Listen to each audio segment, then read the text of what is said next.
اور وہی ہوا جس کا ڈر تھا۔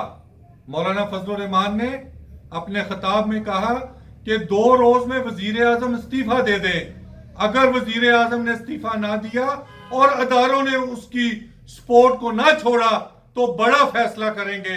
اور بڑا فیصلہ کیا ہو سکتا ہے انہوں نے عوام پر چھوڑ دیا۔ انہوں نے کہا کہ ادھر سے ہی عوام وزیر اعظم ہاؤس جائے گی، جہاں سے وزیر اعظم کو باہر بھیجا جائے گا۔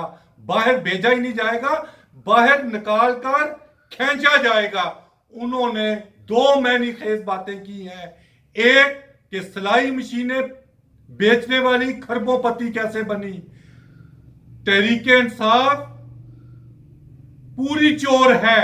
پوری چور کی مراد ان کی یہ ہے کہ یہ منی لانڈرنگ نہیں کرتے، یہ تو پوری جماعت ہی جو بھی باہر سے پیسہ آیا اور جو فارن فنڈنگ ہوئی وہ ان کے اکاؤنٹس میں ہوئی، جس کا کیس ابھی تک چل رہا ہے۔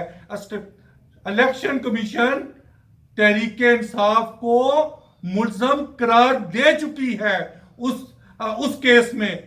تیسری طرف ایک اور بڑی بات کہہ گئے ہیں مولانا صاحب کہ وہ کہہ رہے ہیں کہ ہمیں تو جلسے سے روکا جا رہا تھا، لیکن کرتارپور کو کس تیزی سے کھولا جا رہا ہے، اس کے پیچھے کس کا ہاتھ ہے۔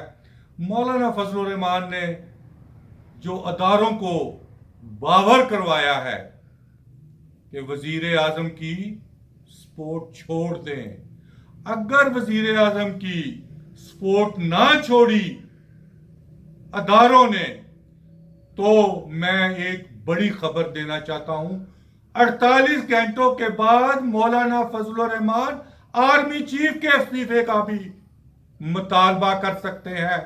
خدایا کچھ خوف کریں، ایسی ریت پڑی تو اس کا کوئی اینڈ نہیں ہوگا۔ میں اس سے زیادہ مزید کچھ نہیں کہنا چاہتا۔